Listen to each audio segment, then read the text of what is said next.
think the world is in need of good men, you know, and so I think that attracted me to the project, and I think Herman in real life, is such a unique person anyway, and I think his approach to these sort of unprecedented events that happened in the 1970s, and him being sort of unwittingly sort of falling into this case of a murder on the hippie trail. I think the way he dealt with it in real life and in the story, was really commendable. And I think a lot of people could learn a lot from people like Herman.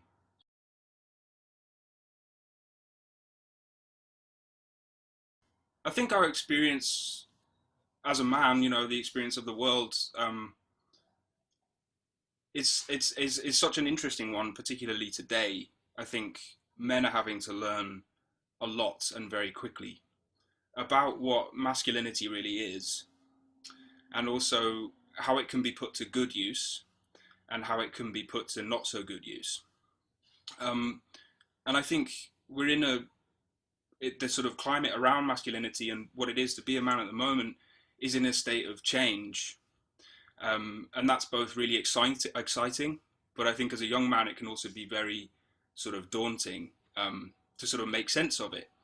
And I know, obviously masculinity and being a man has changed, throughout the centuries.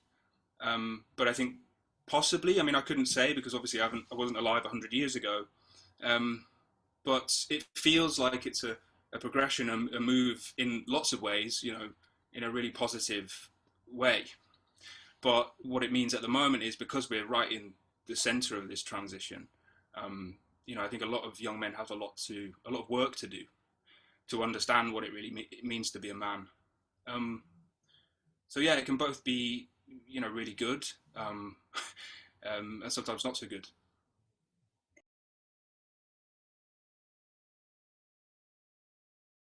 Infinite Storm, the character definitely finds himself in not so good a place, and the story really is about a woman coming across a guy in a position of crisis, and helping him out of that.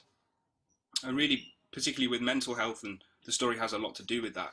Um, the individual who's suffering a mental health crisis, although other people can help them, a lot of the hard work has to be done by themselves. Similar to your question about what it is to be a man, it's a very isolating position to find yourself in. But it's a story really about savior. Naomi Watts sort of acts as a savior, so to speak. And then The Beast Must Die. I seem to play a lot of characters who are in a moment of crisis in their lives. Yeah. And The Beast Must Die, he is suffering with PTSD and takes a job in what he thinks is a much quieter community to continue being a detective, and then ends up embroiled in a very complex case, complex emotionally and complex really in the work itself.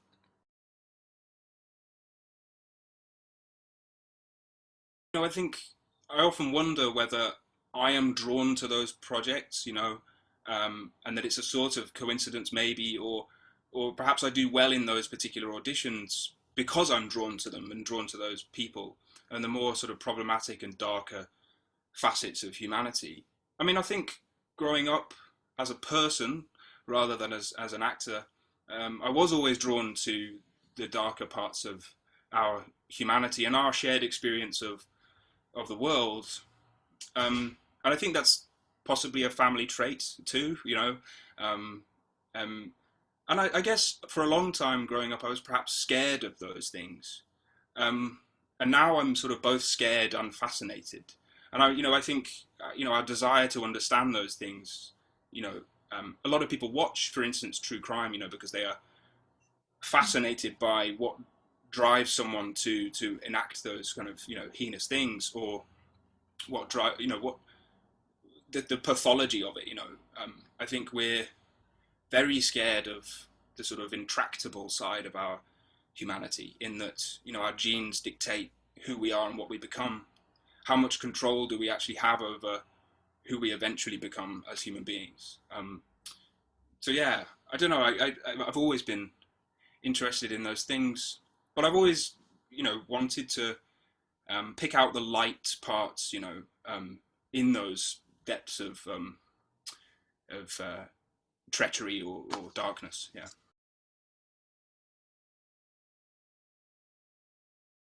Poetry does something very interesting to me. I've always written poems from when I was quite young, and I think to be able to encapsulate um, something that ought to be um, unutterable. It should be impossible to articulate some of the things that we witness or come across in poetry, but somehow someone has been able to, hone in on it and create a poem out of it, create something beautiful out of, you know, the darker aspects again of our shared experience.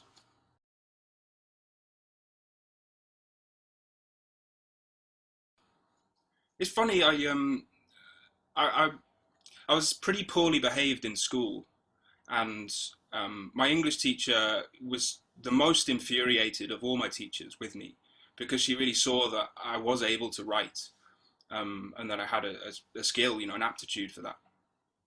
And for a long time, I sort of took a hiatus from it, really because of circumstance, and was more interested in performance and acting.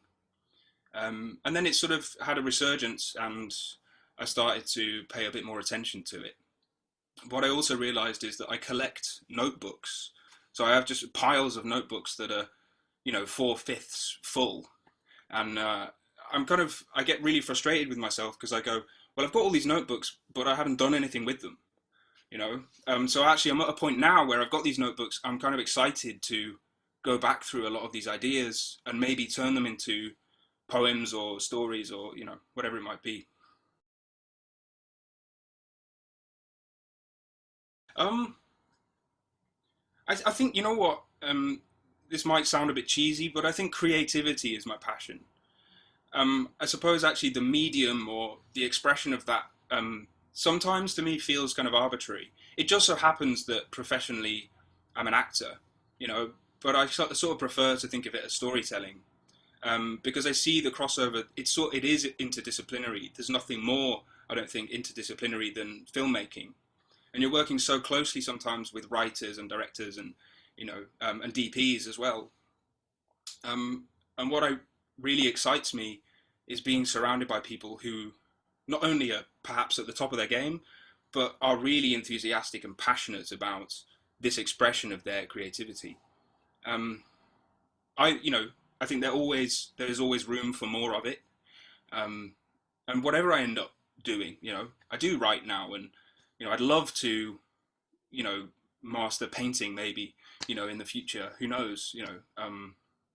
I've got a lot of strings to my bow, and I'm very fortunate for that. I was in a very um, creative household as a kid, and any kind of mode of expression was encouraged rather than dampened or put down.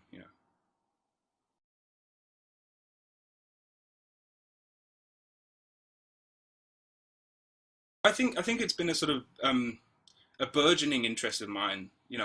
I was a very kind of debonair kid, but pretty wild. In again, I saw it as an expression of my creativity. Really, it was an expression of mood.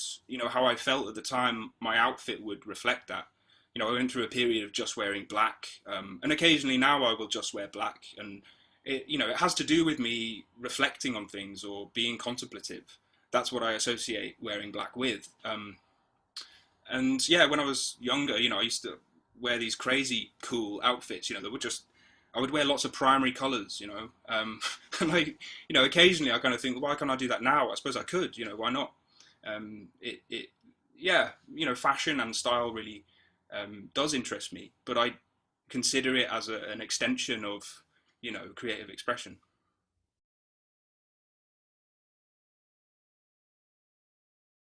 Yeah, challenge as a human being.